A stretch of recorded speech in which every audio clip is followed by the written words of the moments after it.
Hi everyone, I'm Michelle Kelly. Welcome to Be in the Change. I'm going to get started by reciting my inspiration. Our deepest fear is not that we're inadequate. Our deepest fear is that we are powerful beyond measure. It is our light, not our darkness, which most frightens us. We ask ourselves, who am I to be brilliant, gorgeous, talented, and fabulous? Actually, who are you not to be? You are a child of God. Your playing small does not serve the world. There is nothing enlightened about shrinking so that other people will not feel insecure around you. We are all meant to shine as children do. We were born to make manifest the glory of God that is within us. It is not just in some of us, it is in everyone. And as we let our own light shine, we unconsciously give others permission to do the same. As we are liberated from our own fear, our presence automatically liberates others.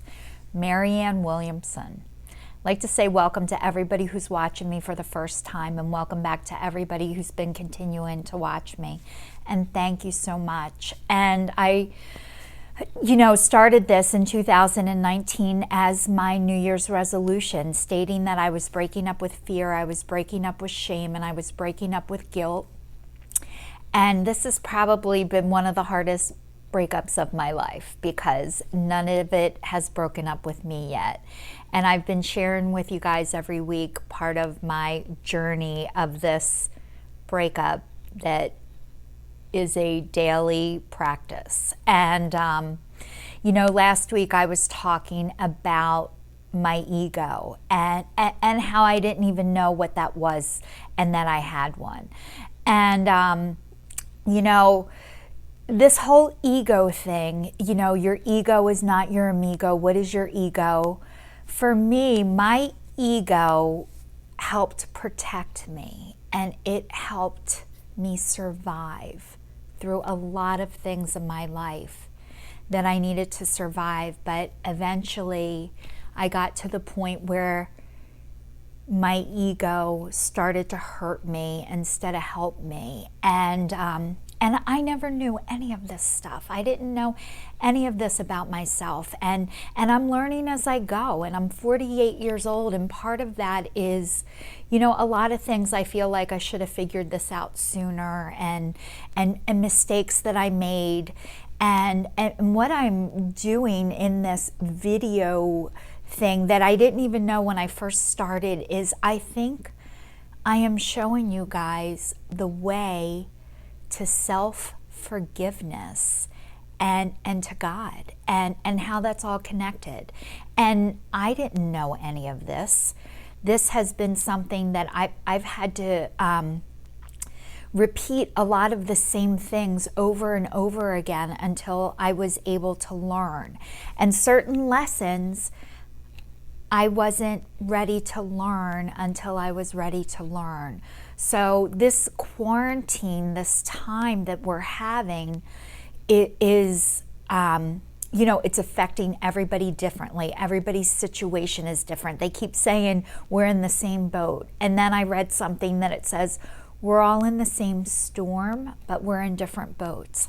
And how this is affecting all of us is differently. And I know that some people are realizing that their career is going to change, or their marriage is going to change, or how they are raising their kids is going to change, and it's scary. And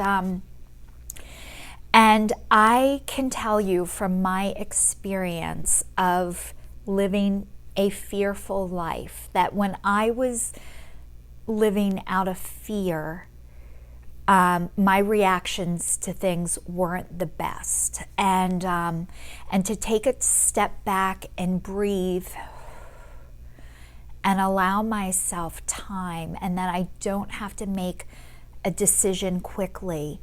What I've learned about any kind of decision that I have to make quickly is probably not going to be a good decision for me.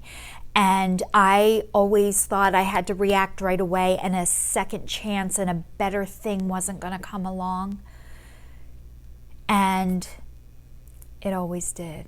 And so what I'm learning now about myself is how to take a moment and to take a pause and to breathe. And I don't have to make major life decisions in 1 second or 5 seconds or 10 seconds. And yes, I have to make them, but a lot of times what I have to do is I have to do research and I have to get information. And I want to tell you guys, I'm going to tell on myself, a total asshole quarantine move that I did. So I live in a condo, and I have a front space out front, and I have a homeowners association. And I said to myself, if I find out I'm in quarantine the month of May, I'm going outside and I'm ripping those bushes out because I thought they were horrible. So I went outside with my son. I wasn't able to rip them out myself, but you know, I was the boss of it. And I had no plan. I had no backup of what was going to happen after we did it. So I got busted from the homeowners association. I didn't ask permission. It looks like Shameless when they were looking for Aunt Ginger on the front yard. And it was a total asshole move on my end. And I had to apologize. And they're like, what was your plan? I had none.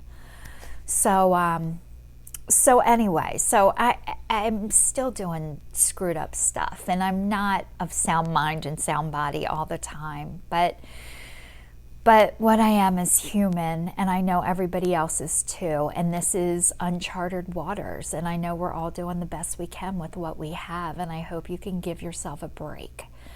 And thanks to everybody who's watching. Please stay tuned, and I will see you all next week.